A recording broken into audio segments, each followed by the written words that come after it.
To be honest,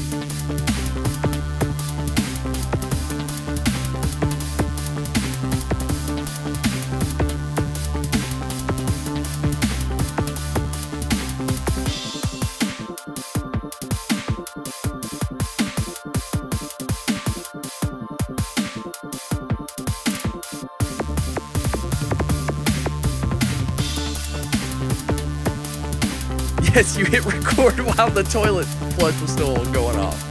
no one That's can hear amazing. that. No one can hear that. Chill out. I'm a little self-conscious to record tonight. Why? What's that word that you used talking about your girlfriend, how she doesn't like the sound of her voice while podcasting? What's that term? It's a vocal fry. Vocal fry. Yeah, I think I'm going to have a bit of that. you do. The medicine You that always I'm do. on, the medicine that I'm on gives me extreme cotton mouth. So today, Don't smoke any weed. good advice. Yeah, you were going to try to get me high before after party too, and so that's out of I the. didn't say that. I said I would give you a beer, but we might be recording an after party. Last time you had a foggy head. I took care of that too. But anyway, the medicine that I'm on gives me horrible cotton mouth, so it's been like a desert. While I was at work, I've had 5 bottles of water. I'm on my 3rd Gatorade, and I had a sweet tea, all in the past 8 hours. It's a lot of sugar. Some sugar, yeah. Gatorade and sweet tea. Oh yeah, the sweet tea. You know that video or those videos on YouTube? I fucking love them. The shampoo prank where someone is washing their hair. Yes. That's been happening to me. The second I'll try to wash the shampoo out of my hair, and someone else keeps coming in and putting more on it. So I think I've taken care of it, but That's been happening to you, like the physical act of it. That's the analogy I'm using for my mouth. Oh. I'm trying to hydrate. But it keeps drying up and evaporating instantly. And so I've got the permanent vocal fry, if you will. You should get a lozenge. Lozenges help that. What did I just say? I can't. I have no saliva. You know It's who not going to do anything. You know who uses lozenges a lot while they film and record things? Jesse Eisenberg. John Campia. He also has the citrus siesta always by his side. Yeah, no one knows what that is, but look, I actually had a weird conundrum this week. Have you ever made a fashion decision or No. like decided to get like your haircut a different way and No. then looked at it and realized that it was a terrible choice? Do you remember? Did you know me when I had my horse mane? No. Oh God. Wait, what? It was. I've awful. never known you when you've had anything but like a short buzz cut sort of look, like a cropped I hair mean, look. since we've known each other, I've had long hair, but I guess we weren't hanging out. But there have been plenty of pictures. You've taken pictures of me in my band when I've had long hair. When you were Maybe a I was just child, wearing yes. a hat. I've taken pictures of children in my house. Right. No, not that time. I didn't have long hair. But regardless, I had a horse mane, and it started out great.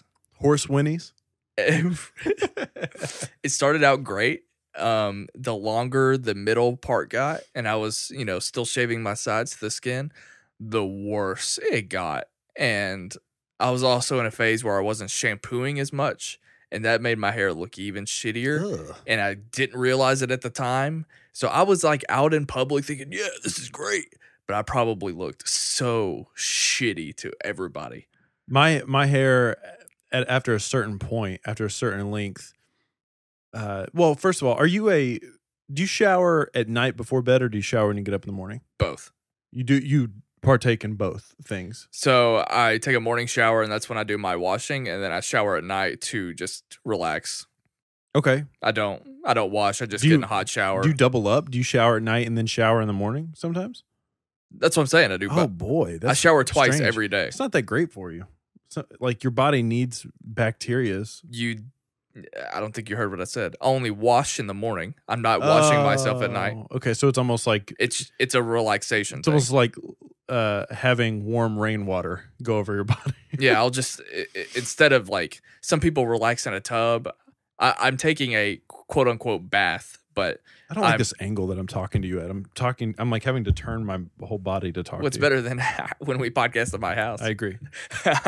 So when if I take a shower at night, I have to wear a hat the next day because whatever happened, like I remember I asked Eric the same question about showering at night or whatever, and he was like, "Well, what's the big deal?" Oh, he was like, "What's the big deal?" And well, I just don't see why.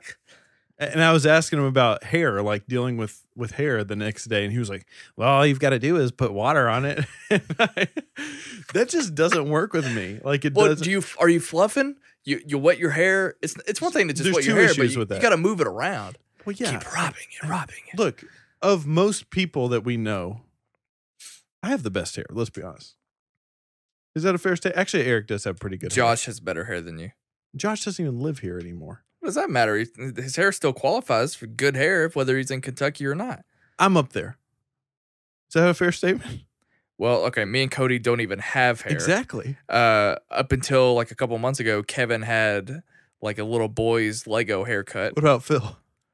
I don't know what his is like. He doesn't get fades often, so his sides always puff out more than the. You know what I mean? That it's almost like a football helmet haircut. Well, I have very thick hair, so yeah. If I put Snelling's talking shit about hair, but he's bald. If I put water on it, like it still will do whatever it wants to do. But here's the other thing: because my hair is so thick, if I put water on it to fix it or whatnot, it ends up getting like looking greasy later on in the day. Okay, because it does that weird dry thing with no shampoo. Anyways, regardless.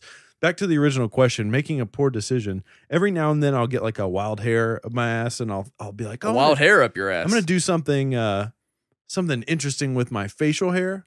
Like, so I decided that I was going to like shave the sides close and leave the mustache a little bit longer and the goatee area a little bit longer.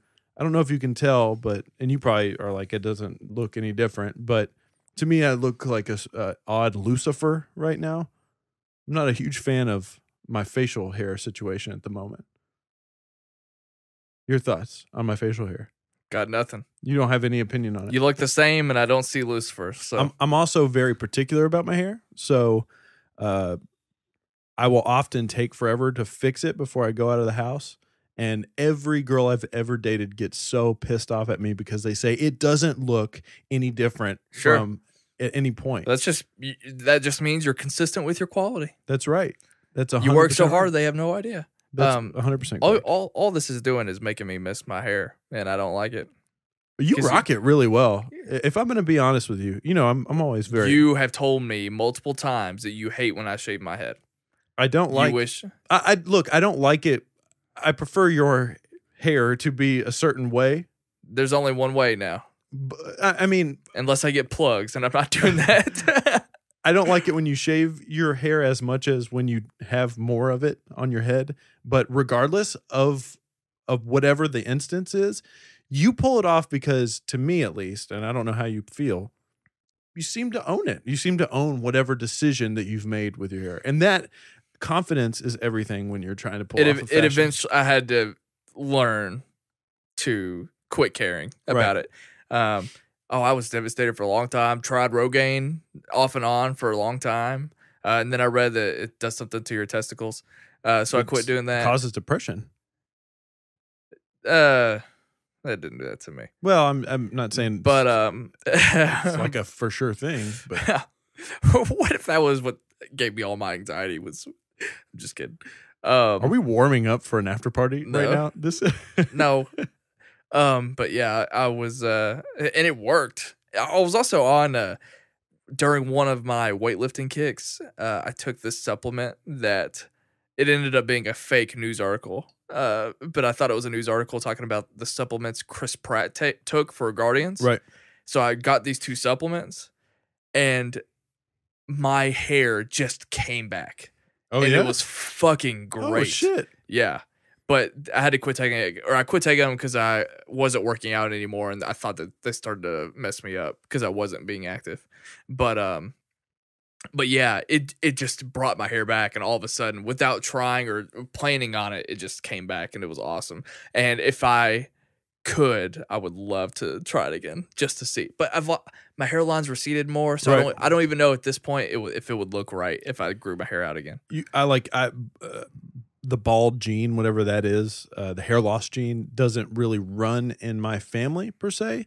But I don't know if you can tell or not, but I do have some receding going on up towards the top here, but It's hard to tell. It's so thick everywhere else. It's good to go. Do you feel a connection with my dog a little bit? For those that don't know, my dog is bald. That's partially how part of the reason why I have so much confidence is it could be worse. And then I look at and then I look at your dog. That's true. It could always be worse. I'll be honest with you about this episode. I'm not feeling 100% confident with the topics that we've selected today. Why? They're extremely relevant. I have a lot to say. They should always be relevant. I think my biggest concern going into you're right. That's what the show's about. You're right. We did our job. I'm feeling pretty great because my only concern always is how I'm going to handle the music portion. Yeah, and I've got to take. That's today. good. I cannot wait for you to hear. I wanted to instate something last week and instate something something. Is that the right word? Instill. Like you want to bring something into. If something is reinstated. Is there a instated? You want to instill something in our show? Absolutely. Okay. It's a segment I call Hot Take. Yeah. I didn't know it's going to happen, whether we like it or not. But unfortunately, I'd forgotten about it and I didn't prepare anything. But I'll leave the floor open. Do you have any particular hot take from the week in pop culture that you want to get off your chest at all? No, not at all. Not that I can think of. It actually hasn't really been that eventful of a week for me, as far as like movies go. And it could be music or television.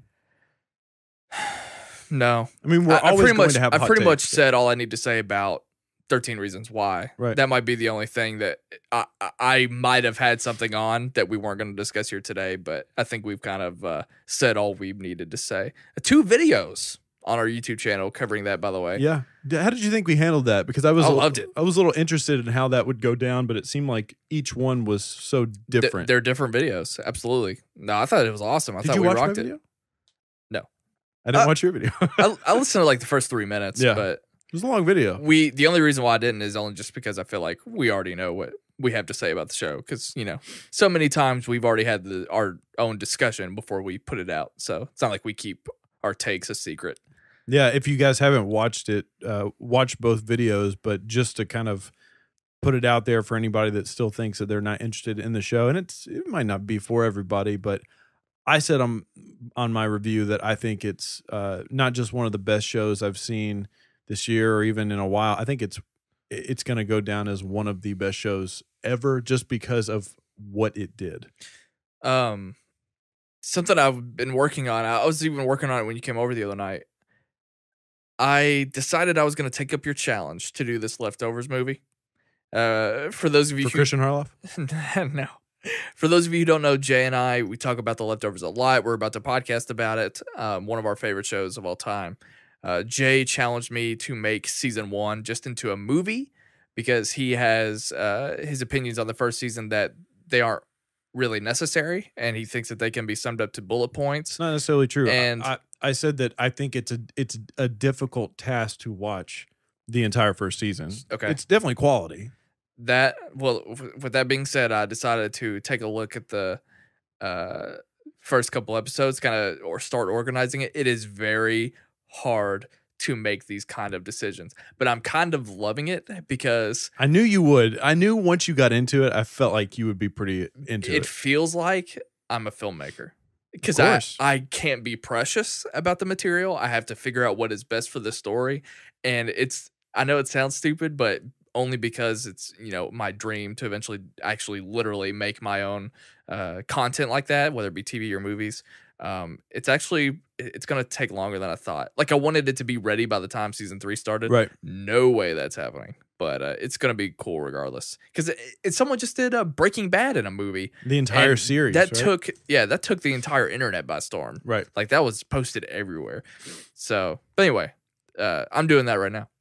I'm excited to see it. I don't really have any hot takes per se. I had one that was more relevant of last week that sort of had to do with the whole bullshit about the Spider-Man trailer showing too much, like, and it was more towards the rest of the fan community. Like, I think it's one of the most shitty comments you could have towards a trailer showing too much. Like, it's 100% a thing, but look, it feels bad as a fan. I get whether you're right or wrong, it feels bad when you are under the impression that you know too much about the movie you're excited for. I understand it. I get it, but I mean, it's not this pseudo-masochistic like relationship you have with trailers. You know, going into trailers that you are watching it to see something about the movie that you're going to see. There's a lot of people that take the stance of, I'm just going to stay away from trailers as much as I can. I do it with music sometimes. When there's too many singles coming out, I'll stop listening to some of the singles. But I mean, you know, at this point, I think the community sometimes likes to complain about things. Like that's the hot thing to complain about. The complaint that I don't agree that it showed too much. I think it did what Civil War did, which if you look at that Civil War trailer, there's a lot in those trailers. You just don't have the entire context. And I think Spider-Man Homecoming did something similar.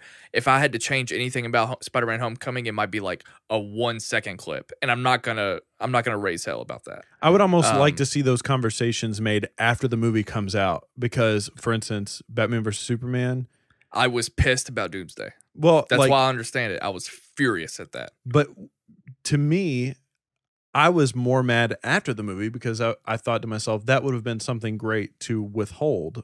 Now, when the trailer came out. That's part of it. Yeah. Well, I would rather see those arguments after the fact. The part that hurt me was that it betrays what you're selling me, which is the title of Batman v Superman. Right.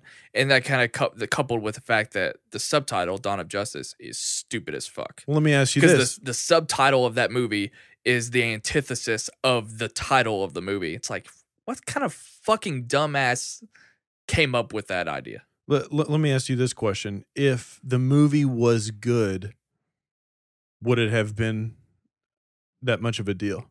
Like that big of a deal that the trailer showed too much? Like, is that something that you would think would even be part of the conversation? Or do you think it piles on to it after the fact because the movie wasn't great to begin with? I mean, if the movie was good, or if the movie taught me that I was wrong in thinking the trailer showed too much, then that's a different story. But if the movie's good, but it still showed me too much in the trailer, then the trailer, I mean, nothing changes. Yeah.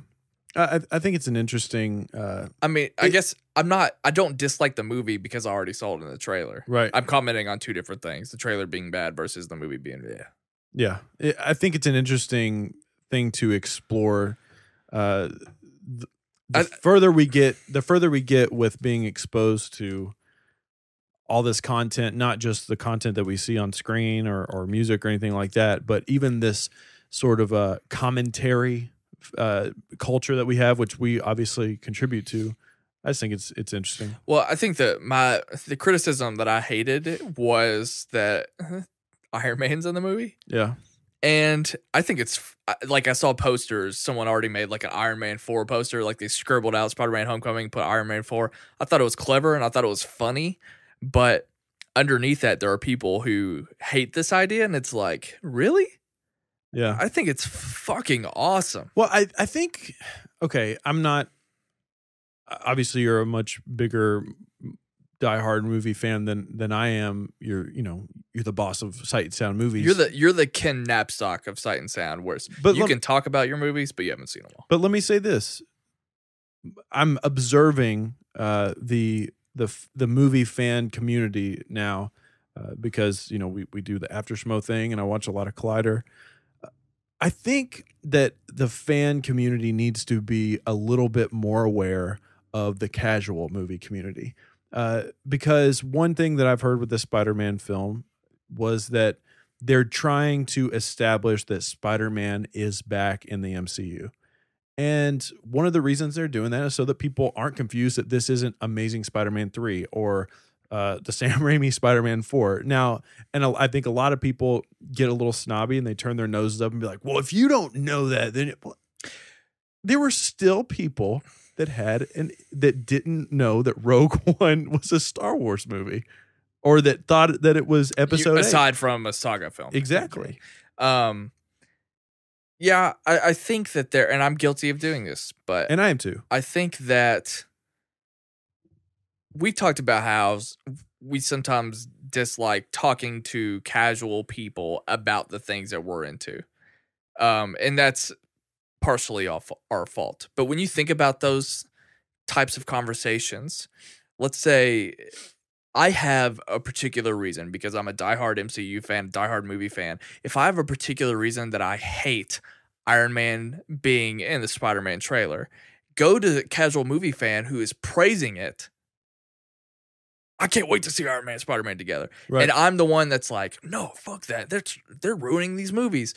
That person is going to think, I'm glad I don't care as much as that guy because I get to go into the movie and enjoy it because I think it's awesome. But this guy's mad because it doesn't fit what happened in Spider-Man, Amazing Spider-Man number 254 when Spider-Man and Iron Man declared that they hate it. Whatever. I made that up. But casual movie fans will think less of us when we have those types of attitudes. And I'm not saying a diehard movie fan has to like everything. I mean, but they don't have to be angry about it and they can just relax, like you said. I mean, I think about, and this isn't about a movie, but one of the most hilarious things that I saw, that I witnessed on the internet this past year was that Captain America, I can't remember the storyline, that comic came out, that #1 issue, and he declares Hail Hydra in the last panel.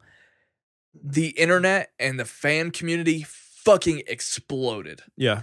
This isn't true to the character. I mean, they went off and on, and I'm like, you realize that this is a #1 of a comic book, and this is either an extremely interesting direction, which they've done weird, crazy-ass Batman storylines that are similar to that, but in the next issue, why can't you find out that he was actually undercover and pretending to be part of Hydra? And obviously, he's going to become the Captain America as you know him within several issues. I was like, why, as a comic book fan, why wouldn't you already know that something like that is coming? But the internet exploded. Yeah. And thankfully, I did not fall into that ridiculous category. Well, I was just laughing. It's that whole vibe of everybody feeling the need to comment about things. And you've talked about that before, but just to go back to your point real quick about my apprehension sometimes with talking to people who are casual fans about the things that we talk about here on this podcast. One of the reasons I have that apprehension isn't just because I'm like, oh, I'm so sick of talking about it. It's almost that I don't want to come off as a know-it-all or this snob person. And sure. I don't want to be the person that has to say, well, I'm more validated in my opinion because I have a podcast. But I'm very aware of that. Like I would rather have the casual conversations with people and not have people have no problem with people relying on me for like my opinions on music and stuff like that. But it sucks sometimes having to be the person that's always like, well, actually, you're not right. You know, I just don't like being that person. But regardless, should this be the transition into movies or should we go? Where do you want to go? I'm going to leave this up to you. I don't care. Let's talk about Fate of the Furious. Let's talk about a movie that I'm not going to see. I think I'm going to see it. Okay. And can I remember your review of whatever the last one Furious was 7 on Film Beef, and you like went with like a huge crew of people or something like that, didn't you? It was Eric, Tater, and Phil. I think all of us saw the movie together and reviewed the movie together. There are people that love this franchise. And I didn't know until I listened to that. That's an understatement, Jay. This movie is going to make fucking bank like it always does every April. I didn't know until I heard your review that it was like this widely accepted thing now that these movies are okay because they're fun, which I've always thought was a very interesting Oh, take. Like yeah. I didn't know that people were just swallowing the shittiness of things that were happening in these movies because they're supposed to be over the top and they're supposed to be fun. Like I'm cool with that. I'm cool with that take, but I wasn't aware that people were fine with it. It's like they're great at being bad movies. Yeah, exactly. That's my opinion of it, but I think like we watch Jean-Claude Van Damme movies just because the kick-ass fighting. Like sure. we're not watching for great that's acting. This generation's they're great at being shitty. Is basically that's my opinion, and I think the popular opinion is some kind of variable of that opinion. Whereas no one knows, or everyone knows, to not take this seriously and to just turn your brain off. And this is number 8. I cannot believe we're here because it's just so. It's funny that a franchise was so successful when it just stopped caring. Yeah. Or became successful because it's not caring. It's widely known that I love the first movie. Absolutely that's the one that I it. feel like I don't feel like it gets any more credit because everyone's like, well, it didn't get good until Fast 5 when The Rock showed up. It's like the first one's a good movie. If the first one defined pop culture discussion. I mean, it really, when it came out, like what? Absolutely. When the first Help one me out here because I do not like the top of that. When the first film came out, everybody saw it. Not just movie lovers. People that don't go to movies all the time, they saw this movie and they were really, really into it. I remember watching this movie with people that I typically wouldn't watch movies with. It was one of my first DVDs that I ever owned. It had tremendous crossover appeal at the time. I mean, Paul Walker's performance with Vin Diesel, I mean, iconic. Iconic. Ludicrous. Well, I mean, actually, you wouldn't be wrong in saying that it's iconic. Obviously, where we are today, how big of a deal Furious 7 was. I wanted a Toyota Supra because of this movie. Oh, yeah. I remember. How old were you when this came out? When did that come out? 2001? I don't remember. I was a freshman in high school. That was 2001. That was 2001, I think. Yeah. I could just look it up, but I'm not. So in high school, this was the movie that everybody liked. I started getting people together. When I turned 13, that's when I started getting DVDs because it was a really big deal because I couldn't see PG-13 movies until I was 13. Right. So that's when I've talked a lot about how my my DVD collection was like SWAT. Colin Farrell, The Recruit. It was also the first 2 Fast and Furious movies, which at the time I thought that Too Fast, Too Furious was perfectly acceptable as a film. Wasn't the second one Tokyo Drift? Was that the third one? Is it the third one? How did you skip Too Fast, Too Furious being the second movie? I remember watching it and thinking it wasn't good. I had outgrown it. I was like 13, so I didn't. I mean, I still liked it, but I never saw Tokyo Drift. I don't think. Because by the time that came out, I just kind of quit caring. But because I was getting more involved in the movie space, I went in theaters to see Fast and Furious, and I've seen Fast 5. I don't think I saw Furious 6 or whatever the hell Fast 6, whatever it's called, in theaters. But regardless, since it's quote unquote gotten better, I've been on and off with how I feel about it. Like I really don't give a shit about the franchise. But based on how absolutely ridiculous this trailer is, even compared to all the others, it's kind of like I kind of have to see this. I mean, is it even worth me saying, pitch me on this? Because I feel like I know what I'm getting. I know what I'm getting into. Like, does this serve anybody that hasn't seen it? Maybe, like, is this Fast and the Furious going to be some kids or new generations? No. I don't even know how I would pitch it. Like, if you genuinely asked me, pitch this movie to me, it would just be me saying, it's got to be like all of the others. Right. I mean, that's what they want now. And they know it. Like, that Vin Diesel knows that every time he produces one of these movies, it has to top the other one, and by topping the other one, you make it more outlandish. They know that going in. So I feel like Fast and the Furious is like the Kanye West of movies. Like if you're What? if you're not a Kanye West fan right now, there is no album that he can put out that's going to make you a Kanye West fan. I feel like he's not just going to suddenly put out like a metal album and convert all of the like people who love Metallica. That'd be interesting. But you know what I'm saying? Like that's sort of where I'm going. Okay, with I'm with you. I pick up on that. And same with Drake. Like you know what you're getting at this point. Their career has been so long. I don't think anyone is going to finally be convinced to see this movie if they haven't cared about the franchise prior to this. So I actually give Fast Five a lot of credit. I do think that one's pretty fun, but also on their terms, but also pretty good. It's pretty entertaining. Fast Six, I mean, that went in one ear. Well, I guess no. How would you say that? Went in one eye and out the other. As far I don't even know what that movie's about. I just remember the runway scene at the end being like 30 minutes long, even though you're just on a plain runway, which is a mile long or whatever. Not even. But and someone air tackles someone across an interstate. So which is fucking hilarious. So you're the movie critic or the more well-versed movie critic, and you're more familiar with the space in general. How much leeway does a film like this get? I mean, we know it gets all the leeway in the world. We know the story. We know the acting isn't at the forefront of this, and action is the main thing. But there are so many action movies that come out that people just completely write off and say are trash and suck. I mean, what was the movie? The Triple X sequel that came out. I was just about to say in January. So why this and not that?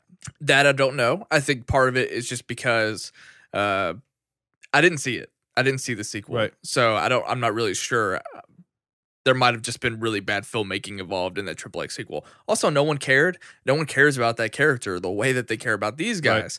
Right. And these movies... It's not relevant in the zeitgeist. I thought I was the only one making this joke, but as this movie starts to come out more and more, I see more people coming on board with this.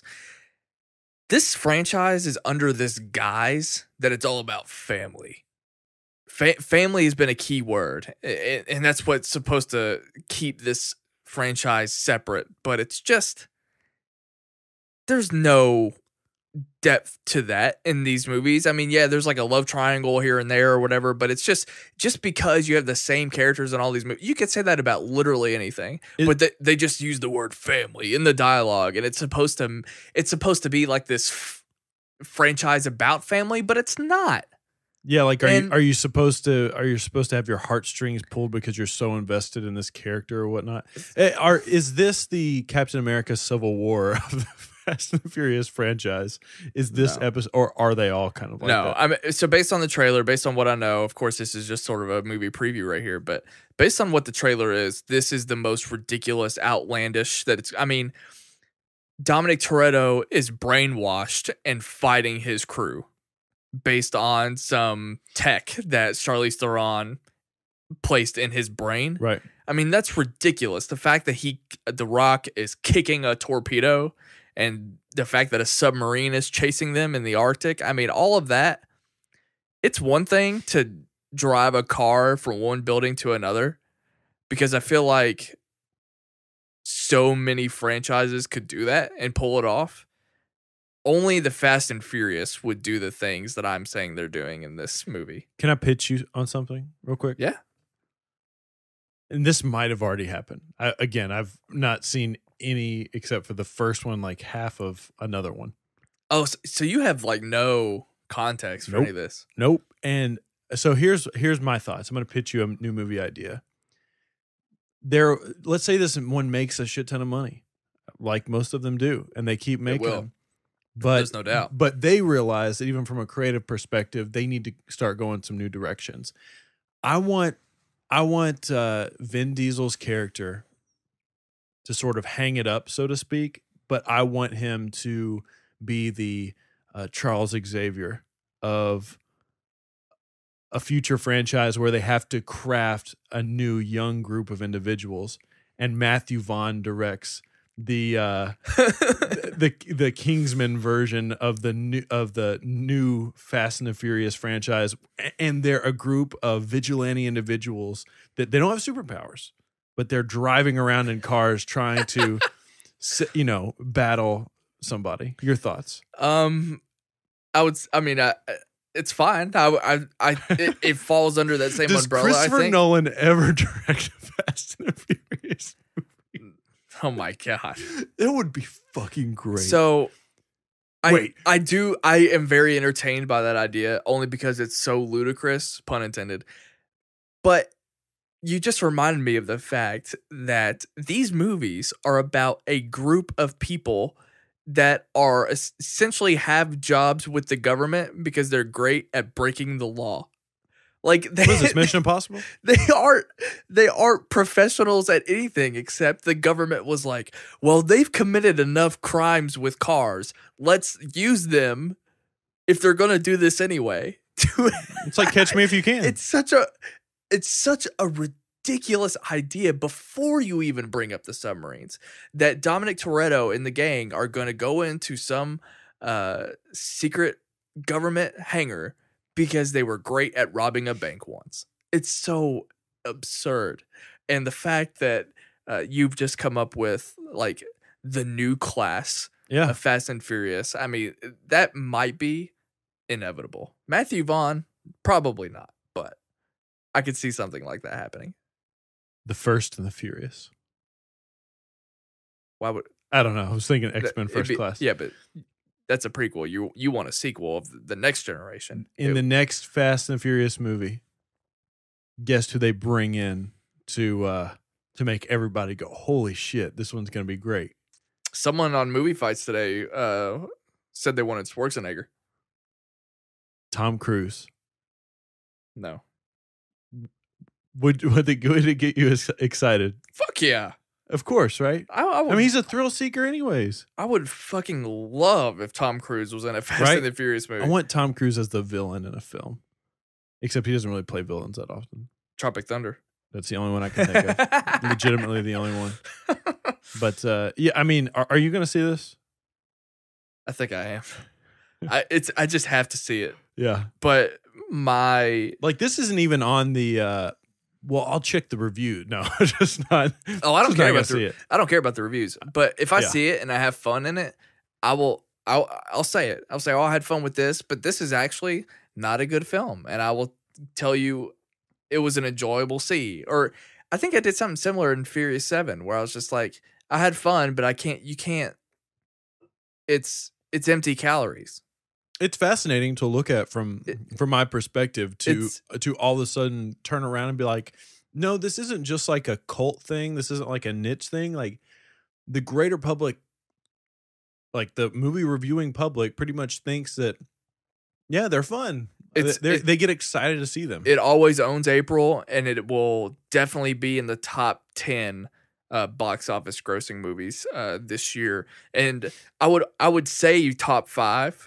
But I, off the top of my head, can't think of how many animated movies, and those will crowd it this year. But if there weren't any more animated movies that I know of, I would easily put it in the top 5. I would be remiss if I didn't say I at least respect these films for what they're doing. I mean, to think that they've gone on as long as they have to keep it up. I mean, think about how crazy it is, the fact that one day these movies, they are going to stop making them because they aren't making as much money. And the day comes when they have to reboot the Fast and the Furious franchise. That's a crazy thing to think about. The fact that we're 8 deep and they haven't hit so much of a snag to where they say, well, I mean, fucking Spider-Man has had to do it twice now. That's a huge accomplishment for this franchise, that they're still able to pull it off. There are not many franchises that have 8 entries. Yeah. How do you feel about the fact? Did you see Straight Outta Compton? I did not. Really? I still haven't seen it. Yeah. The music guy. But there's a reason, because there's some behind the scenes stuff that. Oh yeah, I already know what you're. Just because I have some experience with Jerry Heller, and, Right. and I know that some of the stuff, and I kind of knew this going into it, regardless of him, the fact that it wasn't the most honest portrayal, Yeah. and the fact that Eazy-E, I don't know, his whole thing with that is a little strange anyway. So Sure. But it's still a movie, Jay. it is. It's a movie. It is. What was I gonna say? F. Gary Gray, who directed Straight Outta Compton, is directing this. So I want to know sort of your take on that, because I see a movie like Straight Outta Compton, I obviously get very excited, and I'm very happy for F. Gary Gray for, making what I thought was a tremendous film in my top 10 of that year. And I get disappointed when his next film is a Fast and the Furious entry. To me, it makes sense. Why? Because he saw Suge Knight run over a guy in his car on the set of making Straight Outta Compton. Jay. What a great joke. Oh, no. That doesn't get me excited anymore. Like, I wanted to see what else he could come up with. And I know that he obviously didn't create the story of NWA, but it's like... Who did the last one? Jeremy Lin? The basketball player? Justin Lin did like the past 4. Okay. And then... it's great that he can take time off from his basketball career. No, the last one was James Wan. He's about to do Aquaman, and he does The Conjuring. James Wan did Furious 7, excuse me. And Justin Lin, I'm glad. I'm surprised he didn't I'm glad I caught that before a commenter. I know, I'm surprised he's not doing another one.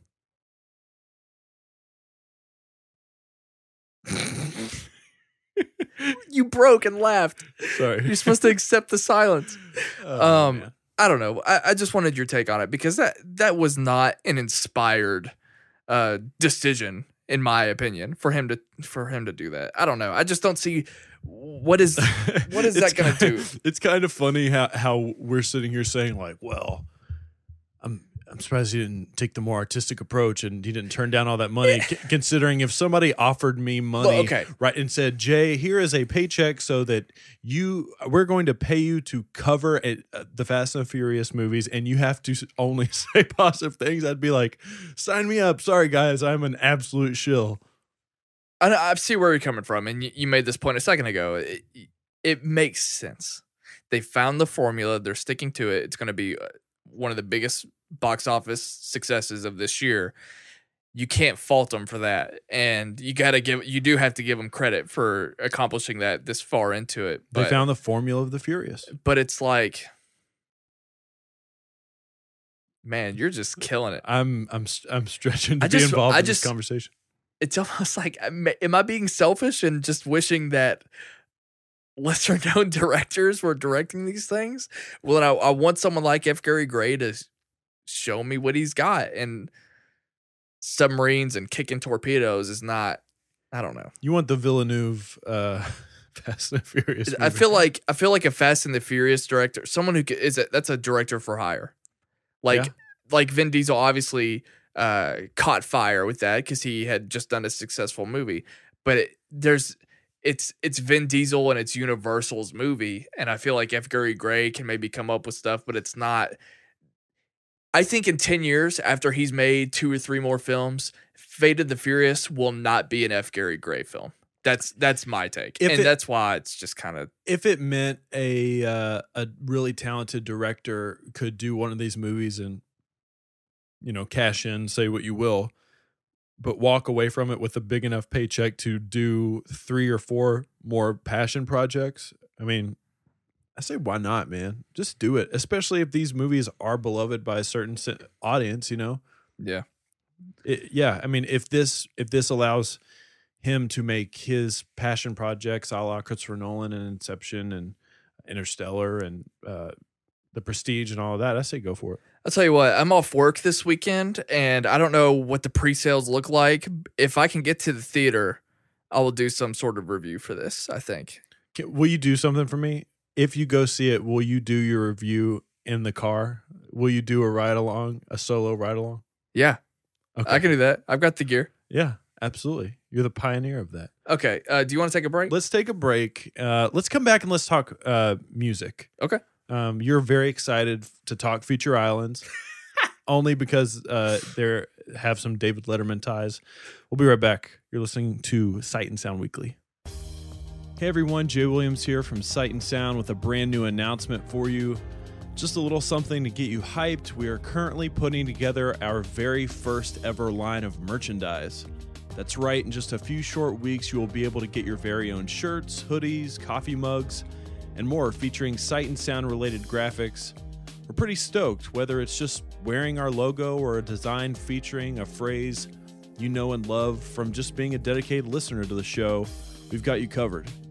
This merchandise isn't just something for you guys to look cool while wearing, but you're also supporting the show as every dollar you spend goes back into supporting the podcast and making it better in the future.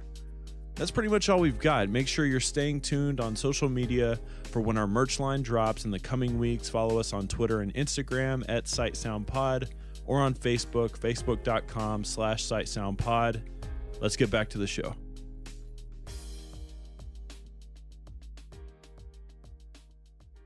Off air, you texted me and told me that you were excited to talk about Future Islands. It's not something that happens a lot. You don't really get excited to talk about our music segments that often, unless it's something that pertains maybe to something that you're interested in, but that's okay. I actually knew when I selected this topic that you were at least going to be excited because it would give you a reason to talk about David Letterman.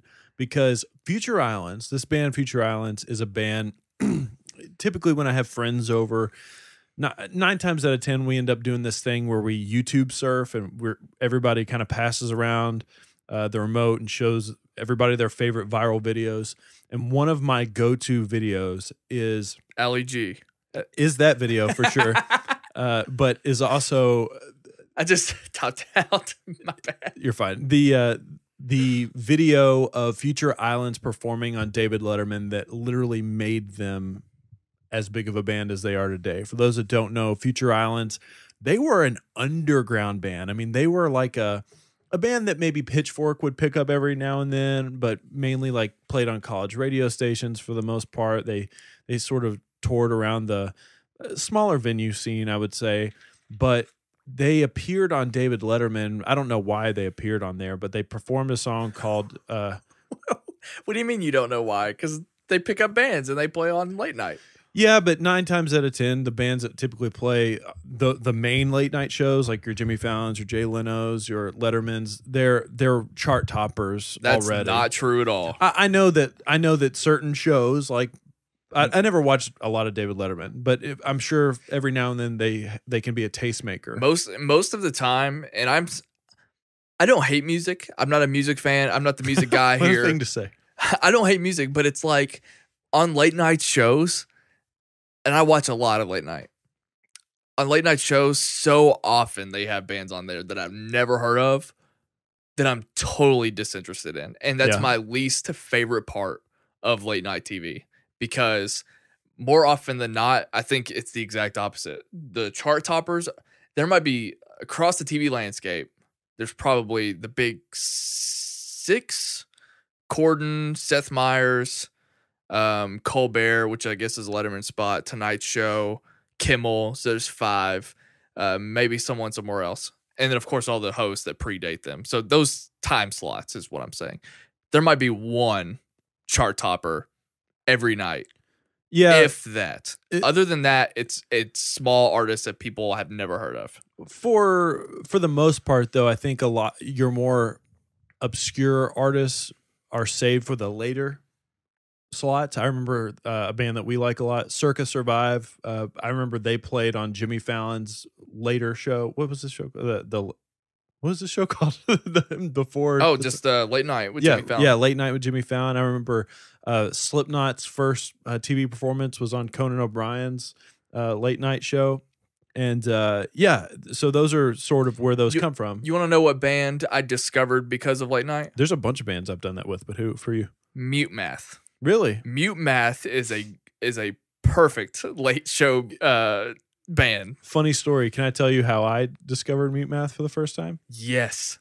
I went to a church camp, and this church camp had a CD store, a Christian CD store, and I saw their EP, their first EP, had that song "Control" on it. Take control of the atmosphere. That was on the EP because it was on the full length too. It was, and it was funny because I was a tastemaker even in my younger days, but I picked it up, loved it, and I remember like telling other people they could listen to it on that trip, and they were passing it around, and one of my friends ended up keeping it because he loved it so much. I told him he could have it. That's great. But I bought their album at Walmart, and that says a lot. Yeah, as far as buying a CD. Especially when I virtually knew nothing about them. Hearing one song on late night, I went to Walmart and bought their album and loved it. You can come see them with me at the music festival that I want you to go to. Are they going to be there? They are. I think our pizza's here. I think it might be, but regardless, we're talking about Future Islands. Let's talk about Future Islands. So you can probably hear my dog barking in the background. That's okay. Kayla's taking care of it. This band became massive. I mean, out on the music festival circuit like Coachella and Bonnaroo and whatnot because of their performance, their over-the-top performance on David Letterman and David Letterman's reaction to them, absolutely loving them. Their album, it was funny because the video went viral and people really liked the song. I think it's called Seasons Change, parentheses, Waiting on You, I think. I can't remember, but that song went They didn't need that anyway. Yeah, that song went viral. And 9 times out of 10 when that happens, I've said that a lot this segment, but usually when that happens, it could be considered a one-hit wonder. But the thing about this band is people dove into their album, which is called Singles, and the album is really, really good, man. I mean, people really dug it. I dug it. It was on a lot of Album of the Year lists the year it came out. We're here to talk about their latest album, which I'm forgetting the name of it right now, so I'm going to pull it up on my Spotify. No, not Future. We've already talked about Future before. I just typed in Future Spotify. This is you are ruining the segment. It's called The Far Field. The Far Field. This is something that I was looking forward to listening to because Future Islands have an idea. They have their music is so specifically one particular sound. It's like a synth pop with like all of the songs have a very similar song structure and how they work with synth leads and driving basses. They don't even have guitars in their music and like very repetitive drums. And this singer who has this really deep Tom Waits sort of vocal performance. It's just really out there. It's very bizarre. If you haven't heard it, check it out. But I was interested in this album because I've talked before about the expectation of bands progressing over time. Right. And I think that for most artists, I never expect them to progress, but I would like to see it. This is a band that I expected progression from because that idea was so honed in on that album. For them to repeat it on their follow-up to singles, I thought would be a very big misstep. Like, for instance, if Kanye West did 808s and Heartbreak and the next album was the exact same idea, I feel like it would have been a little bit boring. Because like the back-to-back Dance Gavin albums we got? Pretty much, but a little bit different because 808s and Heartbreak was such a stylistic, the style of that album was so pinpointed and so focused that not diverting from that would have just been a little bit lazy in my opinion. Yeah, definitely. But I want your take because this isn't something I have my opinion on this thing. I've listened to it. But I want your take because this isn't something. Would you say this is something that you would listen to on a frequent basis? Like if somebody was like, hey, check out Future Islands. No. Okay. So I forced you to listen to this in preparation. Whoa. I don't have to do anything. Let's make that clear. I don't have to see Fast and the Furious 8. You're right. You don't. So you are so excited to give me your take. What's your take on this thing? I'm listening to this album. I listen to it at home. I listen to it in the car ride here. Wait, real quick before you. I'm sorry. The Ryan Snelling music algorithm for this music for me, it moves. it moves, but it doesn't it's not going crazy by any means. I'm in the car on the way here, and I'm thinking, what do I have to say on this I album? just got a really bad Charlie Horse. Oh, here we go. Keep talking. So I can't wait to. You're distracting me now. What's up with the Charlie Horse? I've had like maybe one in my entire life. Why do people get them? Isn't it like a lactic acid thing? I don't know. I don't get it. Future Islands. This is going off the rails. We got pizza waiting for us. The dogs are going nuts. Listen, listen to this music, taking it in, and I'm wondering, heads are falling off. Who is this music for? I'm trying to. It's a very good question. I'm trying to come up in my head. I'm trying to create a player in 2K that is the Future Islands fan, and I have no clue what they look like. This music is old. I'm thinking it harkens back to it tickles the retro fancy. Music doesn't sound like this anymore. And you can take that for me. Are you disagreeing with me heavily? I agree sort of from your perspective, but I heavily disagree because this type of music and aspects of this music, you know, I talk about the dark period of music where I just like didn't pay attention. I don't listen to your music episodes. I've talked about it before. There was a dark period of music for me where I just didn't stop paying attention. Yeah. There was a reason because synth pop, Ryan Yulchi, if you're listening to this right now, the band Purity Ring fucking sucks. I don't even know what that is. That band's trash. And I'm sorry for people out there that like bands like that. There was like this synth pop explosion. I think it's impossible for me to get into this band. Okay. Because it's a sound that is lost on me. It's almost nowhere on the algorithm. And I'm not even going to go as far as to say that they aren't talented. Right. That's not what I'm here to say. I'm just saying who gets excited about this? There's no excitement in this music. I can't imagine. Again, who's a fan of this music? Because it sounds old, but an older generation, I don't think is going to pick up on this. So it still has to be younger people. Their first album. I would say that there are things about this music that I think an older generation probably would get excited for because it does bring back some of those memories. Maybe the adults that I know, because I don't know about you, but I can't even imagine my mom going to Walmart and browsing through the CD section. Right. Because I don't. Well, that's yeah. My mom has like no fandom. Like she's for anything. UK basketball might be her only fandom. But like as far as music, movies, and television, she just sits down and has Dancing with the Stars recorded. But it's like it's nothing like. I wasn't raised by people who really loved this or really loved this. She's not a big fan of Sight and Sound? She has no idea what this is. Okay. She hears me talk about it, but if someone asked my mom to explain Sight and Sound to someone else, she wouldn't know what to say.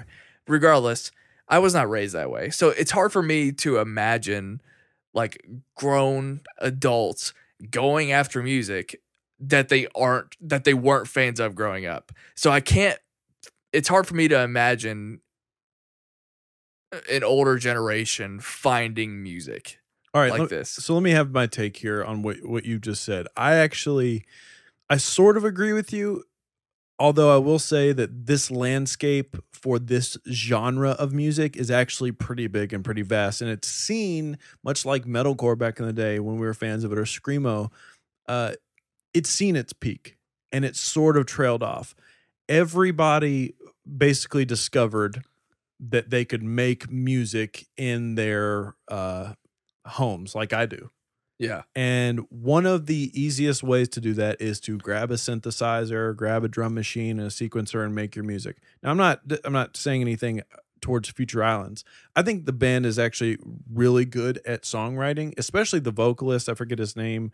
It's like Jimmy D. Harold or something like that. It's kind of boring. But anyways, I think he is a very good songwriter for what they do. Now, this specific genre of music, it's seen its peak, it's seen its popularity, and there was in the same way that, like we already talked about, metalcore and screamo had a peak, and people grew out of it. They moved on. Sure.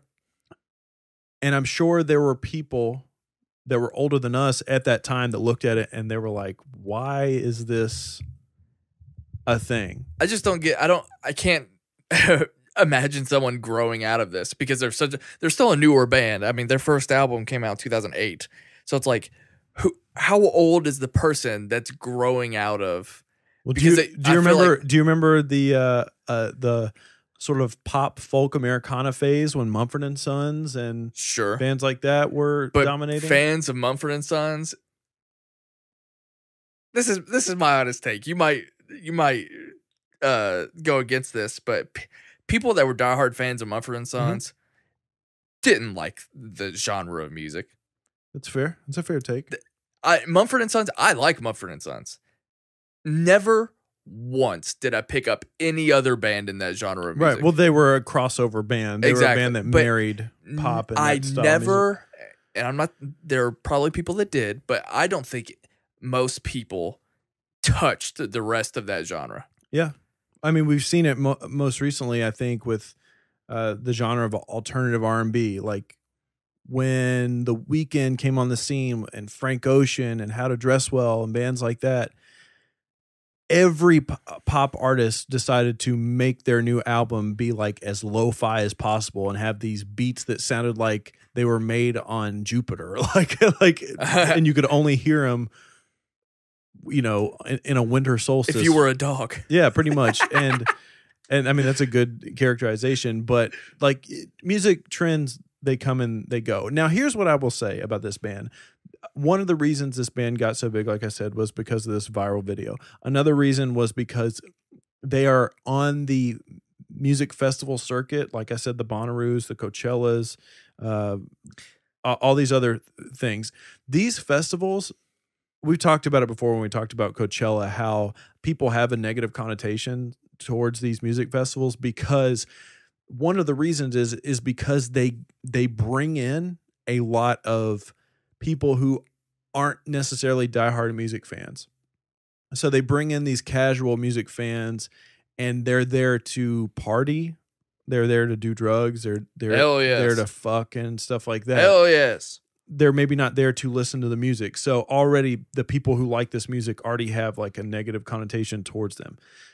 So there's that whole aspect as well. And I've even questioned it myself of like, are you really a fan of bands like Future Islands, of Purity Ring, of Sylvan Esso, who's another band that is involved with this?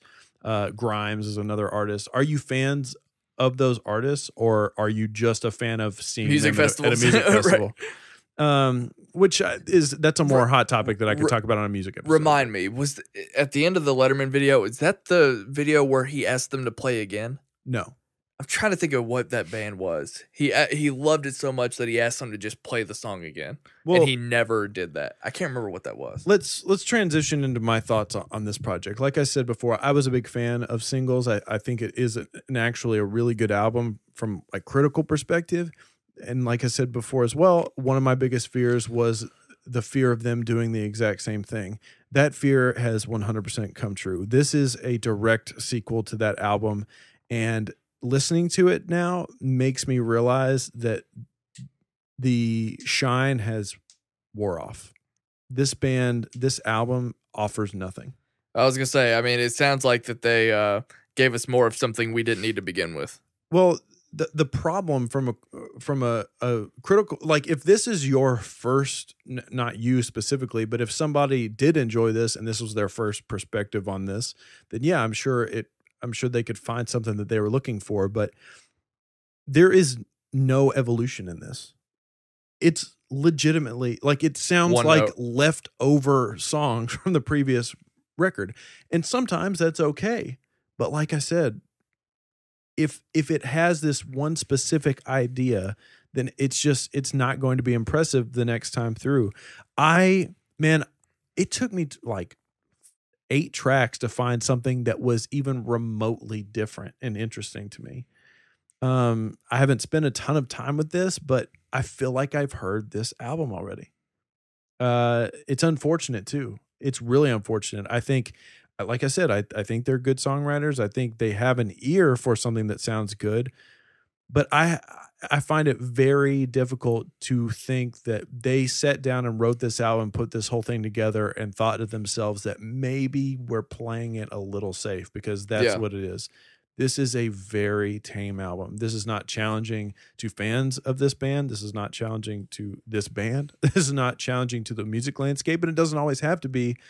But man, this is one of the most forgettable releases I've heard in a long time for something I was actually anticipating. I agree. I could care less about this album. Yeah. I would love to see him live, but I think it would be fun.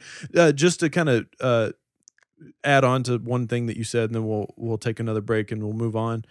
But you talked about who are fans of this band, and we talked about how it sort of has this retro sound, like an 80s sort of vibe to it with the synthesizers.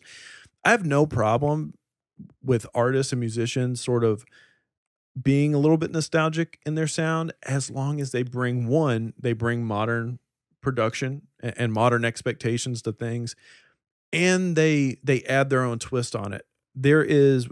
I've discussed it with you in the past, but there's like this new wave of grunge inspired rock music that I think are doing some really cool shit right now.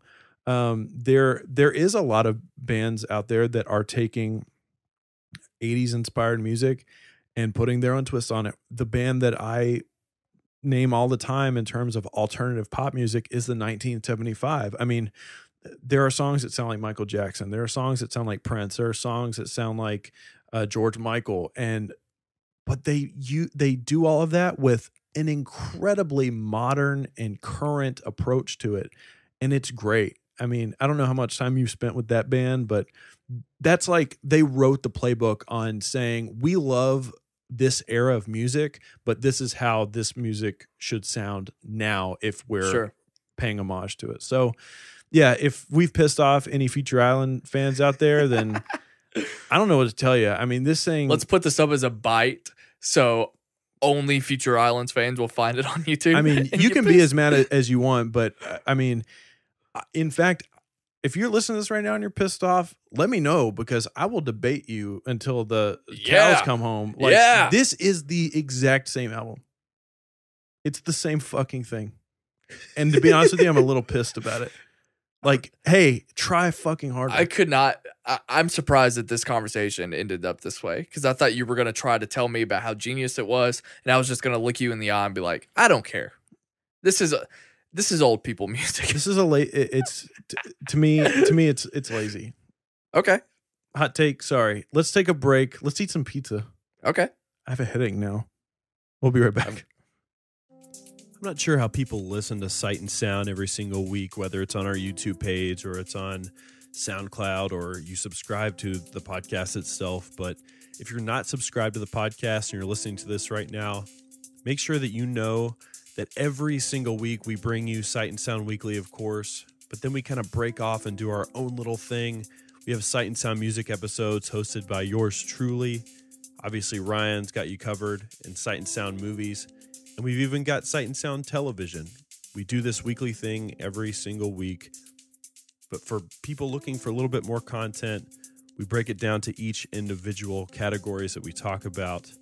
Make sure you're subscribed on our podcast feed or on YouTube or however you find this podcast, and be on the lookout for our standalone episodes.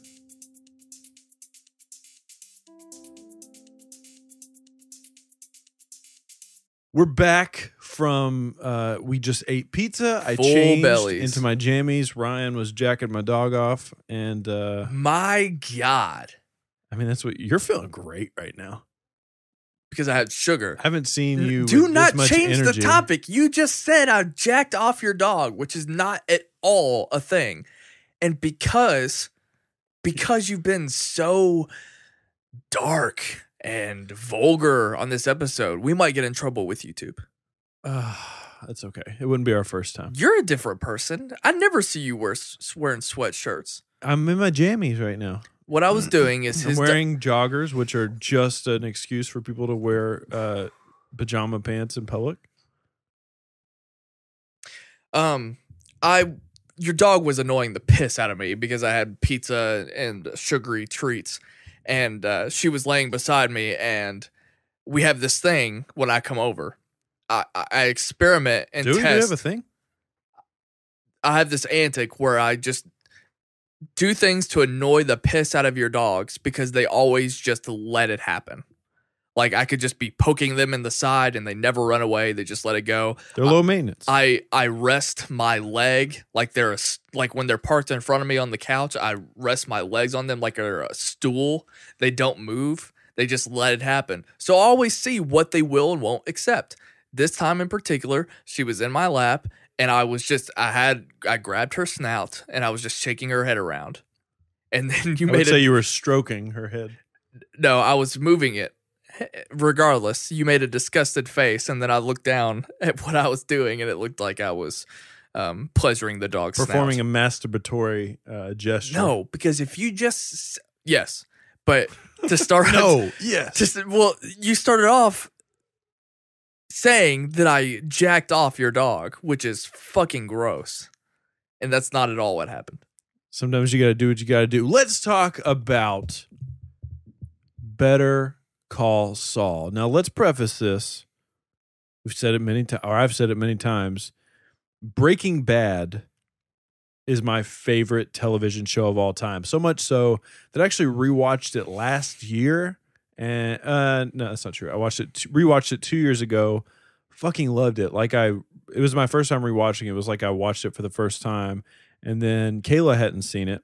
And we had actually made this pact, I believe, on air about rewatching Breaking Bad through Better Call Saul. Did you finish watching Breaking Bad? What the hell kind of question is that? I mean, did you finish it? Did you finish rewatching it? Oh, rewatching it? No, I'm sorry. That wasn't a bad question. Yeah, so my lady friend and I, we rewatched it. She was very apprehensive about watching it. She didn't like it at first. She didn't like it from years ago when she was first turned on to it. The best TV show of all time, please. That was my Kayla impression. She was watching it in record time. She was watching it without me from time to time, and it was great. I mean, I loved rewatching it. I love the show. I'm absolutely fascinated with it in every aspect. What was your take on the announcement of Better Call Saul that they were going to be venturing back into this universe? It's hard for me to remember, only because kind of came out of nowhere. I remember being excited, but at the same time, I still made all the jokes. Like this is the Joey of the Breaking Bad series. So I'm sure I had a lot of fun with it, but I was actually pretty excited. I didn't really know. Well, maybe I did. I'm trying to think how much we actually knew about the series when as far as like when it would be set. I don't remember. We knew it was a prequel. What did we? Yeah, I remember talking about it with my old roommate that's what it was going to be. But here's the thing: when this came on, I was, like I said, I was excited to venture back into the world, and I was always going to watch it because I love Breaking Bad so much. But I felt like I was the only person I knew watching this show. So let me, this isn't my first impression, but this is how I'm sort of remembering it, or at least this is how I wish I thought. Okay. At the time. I don't know why. I was always going to watch the show, but as far as excitement, I probably should have known that a show around Saul wasn't going to be the next it was never going to be like Breaking Bad, ever. I mean, I guess you could say that no matter what, considering you're talking about what's arguably the greatest show to exist. But everything, Saul Goodman worked because of the people in Breaking Bad. He was an auxiliary character. He was great. He's a great character, but he only works when he's interacting with criminals. And when he becomes the main focus, I didn't realize that the show was going to be different, I guess. A lot different. Yeah. And I mean, the tone of it is still there. It still feels the mood that it sets. You can tell that it's in the universe. The Southwest, yes. And that's something I do like. And we'll probably get to that aspect of the show too. But when you're talking about how a lawyer came to be, that is a much different show. On paper, when you're watching a transformation, like you might make the mistake of thinking it's going to be like Breaking Bad, whereas Walter White was just this innocent man who ended up, obviously, to take the show literally, you watch this man break bad and become a villain, his own worst enemy, someone that ruins his entire life. And I guess I do remembering this, thinking that Saul would take the similar route because he's scum in Breaking Bad. So I figured we'd start with Jimmy McGill being a nice guy. But if you watch Better Call Saul, you know that that's not the case. He is essentially the same person. And what's different is the people that are removed from his life. Sort of. I sort of agree with that. Watching the show, you learn that this is a guy who ultimately wants to do good for the people he cares about. I mean, in the show, he's caring for his ailing brother. He's been through a lot of shit in the show. He has a friend, a female in the show that he cares about quite a bit. And he tries a lot to be the person that other people expect him to be. And for those that haven't watched the show, we're not going to give away any spoilers, so to speak. But the TV is so loud. It's fine. It is what it is. So the let me just give you my perspective on this. When I was watching the show for the first time, I agree with you. You could tell that it was different. Things were different. The pacing of the show is a lot different. And you think so? 100%. Maybe in terms of the season. The pacing of the show is different, in my opinion. Because we're spending, part of that has to do with the circumstances that we're thrown into. I mean, some of the, a lot of it takes place centered around an individual trying to develop his persona as a lawyer. I mean, that's just how it is.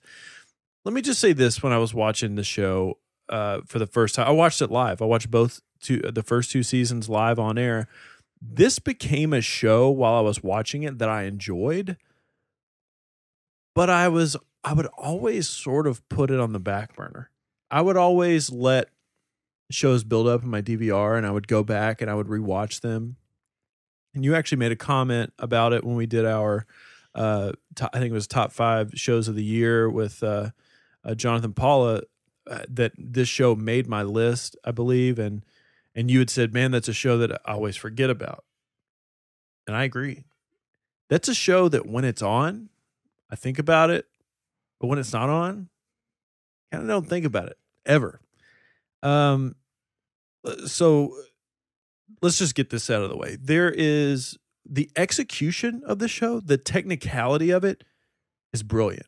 It's shot incredibly. It's incredibly well written. It's incredibly well acted. We've seen multiple, I believe, Emmy and Golden Globe nominations for Saul. What's his name? I'm blanking on his name. Bob Odenkirk. Bob Odenkirk. I love seeing Mike back in the show. I mean, the main characters of the show are Saul and Mike. I think that all of that's fascinating, and it's all done very, very well. I have issues with prequel shows. I've always said that it's difficult to watch something, whether it's a TV show or a movie, or you're reading a book, whatever it is, already knowing that some of the characters that you're spending time with, they're not really under any threat. It's fascinating to see how they get from point A to point B, why they are who they are. But knowing that if they're ever in a situation that's difficult, that you know for a fact they're going to get out of it because, I mean, we see them in the future. The stakes aren't necessarily there. Even for new characters. Because you already know their fate. For example, Tuco? Karen. Wait, is that her name? Why am I blanking? Girl? I don't know her name.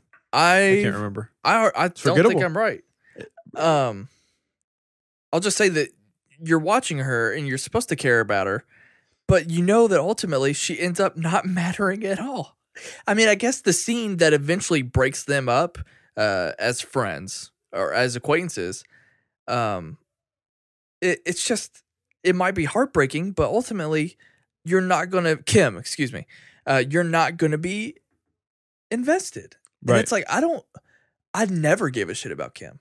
because I already know by default that I'm not supposed to.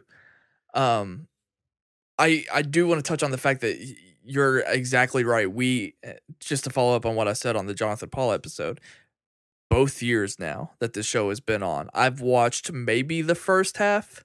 I always DVR it, but weekly I watch the first half, forget about it, and I wait the full year until it comes on Netflix and then binge it real quick for the new season. That has happened twice now, to prepare for this third season. It is the best, the most well-made average show on television. It's an interesting take. While I was watching it, and for a long time, I would say that when I would talk about this show, because not a lot of people were talking about it, I would always champion it. I would always champion how good it was, how entertained I was. But after rewatching Breaking Bad all the way through for the second time in 3 years, that was so easy to dive into and get through. I mean, it was seamless from one episode to another, and I loved it. And I made a point. I said, well, I'm going to go back and I'm going to watch, when this is over, I'm going to take in Better Call Saul with my girlfriend for the first time. I started that first episode, and I could not turn this off fast enough. You turned it off? I absolutely had no desire to watch this. And this is difficult for me to say, but I pride myself on being objective and being honest with people about my takes on things. And we joke all the time about my opinions changing. I think that's fine, but it does for sure. I was championing this show. I do champion. It was like how well it's executed, but I had to be honest with myself. I love Breaking Bad. I love this universe. I don't think this show matters. I'm going to be honest with you. So I don't think there's any reason for this show to exist. Just to follow up on what you just said, like a month or two ago, when we were talking about what show we were going to cover next on Legion, you were absolutely right in the fact that you were the one pushing or asking about, well, what about Better Call Saul? So I was shocked to hear that you just stopped caring so abruptly.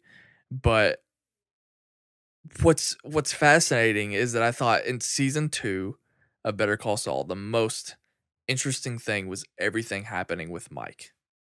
Okay. And for one, just because he was on the front lines of that entire season. Almost, there were some episodes that were Mike centric, and one of the most beloved characters in the show. Yeah, and I'm still wondering how that works, because that doesn't.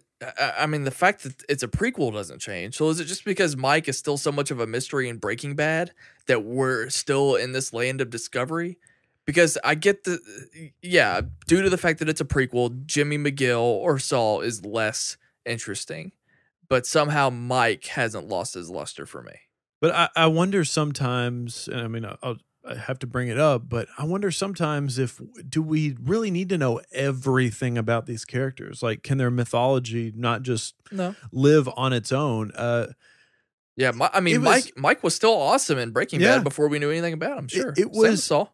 It was difficult for me to come to this realization. I mean, I was always praising the technical aspects of it, and they do exist. 100% they exist. But I had to be honest with myself and say, I can't force myself to watch something I'm not interested in. And granted, it's my second time watching it, and I can be entertained, I'm sure, when I turn on the third season.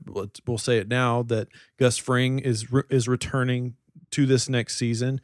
I still don't know if I care that much, but I've said this to you before, and I'll say it here on air.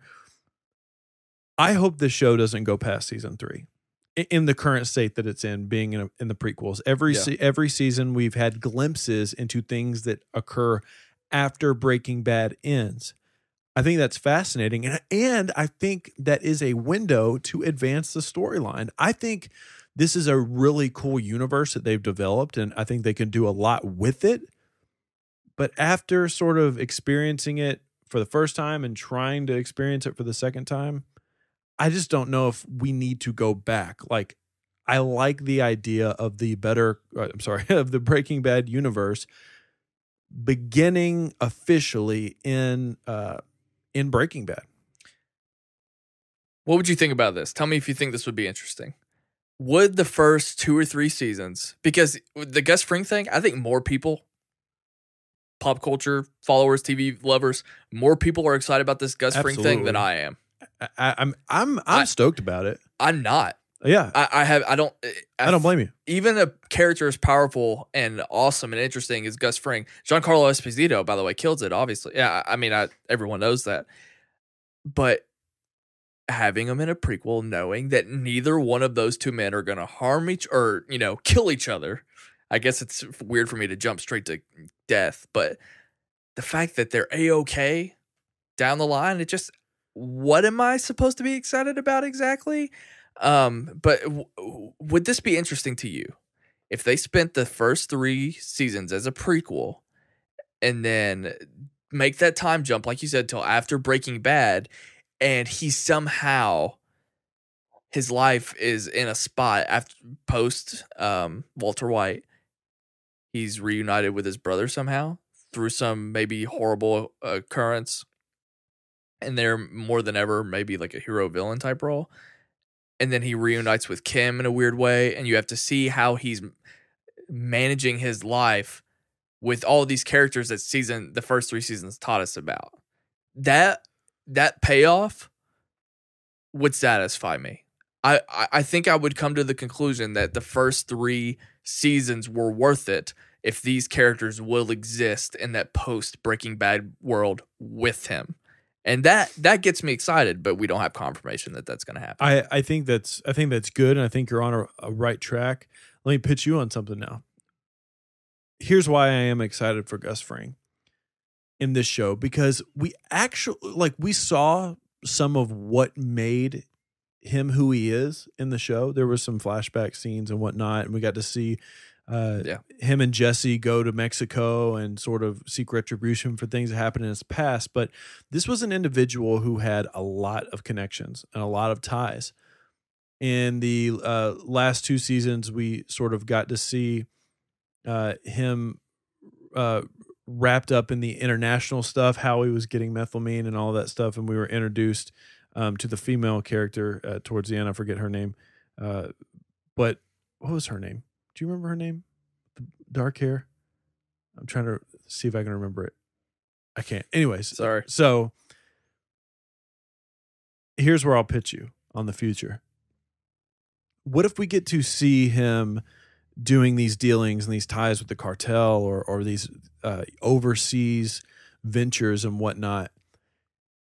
And because so far the show has been very narrow, like it's been small. It's been very contained within the New Mexico sort of, scenery and that world. But bringing him into the show makes it bigger. What if we see things that connect potential issues and problems for people we know in the future? What if we see a scenario take place and something's uncovered in this season that could affect Saul in the future? That's something, but sort of similar to what you're talking about, but not necessarily with the characters that we're spending so much time with in season 1 and 2. The only thing I hate is that I'm getting myself excited. Yeah. It's not even what we're getting next week. I mean, I would so be on board with everything we're both saying. It's just a matter of time if they're going to do that. I would be kind of surprised if Better Call Saul lasts 5 seasons. Yeah. I think that would be great. 3 seasons, do a prequel, maybe 2 afterwards, because the path might be done after this season. And Aaron Paul coming back for season 5. He definitely has a future on the show potentially. Would be pretty awesome. Absolutely. I'm getting excited about something that doesn't exist. Well, more so than the show we're getting next week. I like the idea of, or tonight, I guess I should say. This is coming out on the Monday that Better Call Saul 3 will premiere. I like the idea of Vince Gilligan establishing, basically working inside of this world as if it were, a shared universe or a comic book universe, so to speak, where these different stories. I mean, that doesn't happen a lot. I mean, it does happen. We see it obviously in comic book stuff all the time. The DC stuff on the CW, but if there is another story to tell so in Breaking Bad, the other story to tell was Saul Goodman's story. If there's another story to tell based off of this season that we're getting in Better Call Saul, it could come from this Gus Fring thing. Yeah. So, and Okay. actually wouldn't mind that. I wouldn't mind. Look, I have no problem with Vince Gilligan staying in this world. It's very good. It's very beloved. He obviously knows how to put out at least a quality product. This show, me not caring that much about the show has nothing to do with the quality of it. It's just the story that they're telling. I'm just not that interested in. It's still a good show. And you could watch another show that... Yeah. You can watch another show like The Leftovers that we're in the middle of seeing them develop this unique universe. The way we watched Breaking Bad, you don't want to necessarily spend your time that's swimming in the same universe, but not as well. Do you think there are people out there that exist that didn't care for Breaking Bad, or maybe Breaking Bad wasn't their thing, but maybe they watch Better Call Saul? And no, they enjoyed it. because I guarantee you there are people out there that I don't think anyone who didn't watch Breaking Bad has any reason to like Better Call Saul or to watch it to begin with. You don't think that maybe a potentially an older demographic, I don't know, more elderly demographic? Oh, so you're just asking? Do I think someone exists that just picked up the show having no idea? Yeah. Probably. Do you think you could watch this? I've heard of stupid things like that, yeah. Do you think you could watch the show in sequential order by watching Better Call Saul first and then watching through to Breaking Bad as a sequel? I think it'd be an interesting experiment. I don't see why you couldn't. I'm sure you could, but I mean, this is just me saying this, but I have I feel like people might not be that interested in it. Because so much, I mean, I was going to say, maybe someone...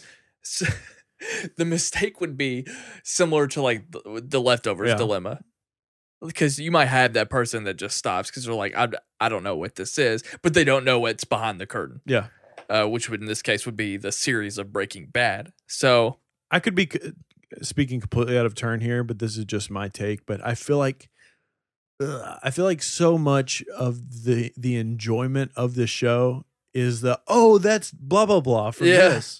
I mean, I could be wrong. Maybe that's a hot take, but in season 2, the fact that the Mesa Verde Bank was included, things like that, or the guy that he sits down to have they do like a fake stock, they have this fake discussion with this guy, and it's the guy who is the jackass talking on his cell phone in the bank behind Walter White. Absolutely.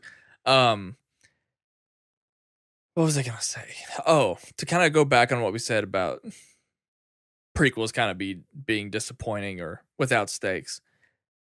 The one thing that I wanted this show to do, which I thought it was going to do it based on what I had seen in Breaking Bad, I thought that the end of season 2 was setting up Hector Salamanca being put in the chair, muted with the bell by Mike. That is what I wanted from that show. So I'm wondering, I haven't decided. I'm wondering if that's good or bad that the show didn't do something that I was predicting or hoping for. Because in a way, it went against what we're talking about. It didn't give us what we expected from a prequel. It did something completely different. So I can't decide if I'm satisfied or unsatisfied. I'm going to say something about this that might be controversial, but I'll say it anyways. I actually don't want Walter White or Jesse Pinkman anywhere near the show. I do not. What does that have to do with what I said? Nothing. I don't have a take on what you said. I agree with you. Did you think that was coming? Yeah, I thought that was going to happen for sure. But I don't want. Okay. I don't want either of them anywhere near this show. I think them coming into this is. It's like a maybe, if we want to pique people's interest, we can just throw them in here. And look, I feel like it's kind of cheap at this point. It would be cool, I guess. You'd be like, that's neat. But I would say it would no be bearing cheap. for it. I don't think it's cheap because I don't think the show isn't successful. Like, yeah, I agree. If it's successful and it's building towards something, it'll come off as great. But I don't think there are a lot of people I mean, I haven't really heard people have this dialogue that we're having. I've heard I've heard a lot of people say that they wanted it. Like it's a buzz. Like, do you think we're going to get to see them ever make a cameo? And saying that it sounds cheap makes it sound like it's a last resort. Like the show isn't working. Let's scramble and get Aaron Paul back and give him all this money. That isn't my attitude. I just want the show to be, and maybe it is. I'm just posing this question. I just want the show to be better than nostalgia. And I think it is. Okay. It's a very smart show. One of the best parts about Breaking Bad is how smart they get out of situations. You know, how brilliant the characters are. And Saul Goodman or Jimmy McGill is still a good character on this show. He's a very interesting character, regardless of the fact that the show is essentially just about lawyer problems. Yeah, again, not a bad show. It's just the things that I care about. It's right. I have trouble getting excited about Better Call Saul. I'm with you. I agree. That's pretty much it. You got anything else? I think we've pumped everyone up for the season 3 premiere, Jay. We did a good job of getting everybody excited. I hope we pissed some people off. Oh man, we're pissing off Future Islands crowd, and that's why I said I was a little bit worried about this episode. I always thought it could be a good episode, but this was going to be our spicy episode. No, we had a lot to say about Better Call Saul. Regardless, yeah, check out. This comes out on Monday for you Schmovillians. You'll get it on Wednesday, but Better Call Saul season 3 premiere. If we were eating at the Thai restaurant by your house, how many stars would this episode get for its spice level? The Sight and Sound? Yeah. Because we've been, I don't know, hot takes everywhere. I don't like spicy food, so. I'm not talking about you. I'm just saying, like. I was going to say, I hope the show is like no more than 2-star. Then it'll upset my stomach. I think this is a great episode. I think it's like a 4-star heat level. I think it's a 4-star. I think we're going to get a lot of annoyed people. I think maybe the long breaks, the pizza, that might have thrown us off our game a little bit. We'll know when we hear it back, but I'd give it a 4-star comfortably. So I'm going to throw the challenge out on air. That way, if we don't follow through, we're going to look stupid. But are we still recording an after party after this? I don't know. I'm kind of tired. This bitch. I mean, we can if you want. What an ass burglar. I don't know. All right. Well, let's wrap it up then, guys. You can find us on social media on Twitter and Instagram at SightSoundPod, Facebook.com/SightSoundPod. Make sure you're giving a rating and review on iTunes. That would be fantastic. It's been a while. I checked for the first time in a while, and it's been a while since we've had one. So go ahead and do that for us. That would be fantastic. Also, give a like on this video if you're listening to it on YouTube, and a comment. That would be great too. You can find me on Twitter and Instagram at Jaye Williams, J to the A to the Y to the E. It's the same for both. And make sure you're subscribed to our iTunes feed or podcast feed if you haven't done so. My music episodes dropping every Friday. Ryan's movie episodes dropping every Wednesday. So, Ryan, where can they find you? You can find me on Twitter at WhatUpSnell. Guys, we're trying to like everyone else on the planet, get more subscribers to our YouTube channel. 250 is our next milestone, and we're almost there. Please go and support us. All of our podcasts show up there, including we're about to wrap up our final episode on Let's Talk Legion for the year. We're about to ramp up our Leftovers podcast and all of our videos. Like we said, we put out 2 for 13 Reasons Why. I'll probably do my Fate of the Furious review, and Jay does his music stuff there as well. And get excited, because next week's weekly is purely dedicated to Star Wars Celebration. So the entire episode, we're going to unpack all of the good stuff we got from the long, great weekend with Star Wars Celebration. My plan, or our plan, is to put out videos periodically as news drops throughout the weekend. But that episode of Weekly will just be us having the extended long-form conversation about it all, and it's going to be really, really awesome, and I'm extremely excited for it. Yeah, me too. Good. You got anything else? No. Let's get the hell out of here. We'll see you guys next week.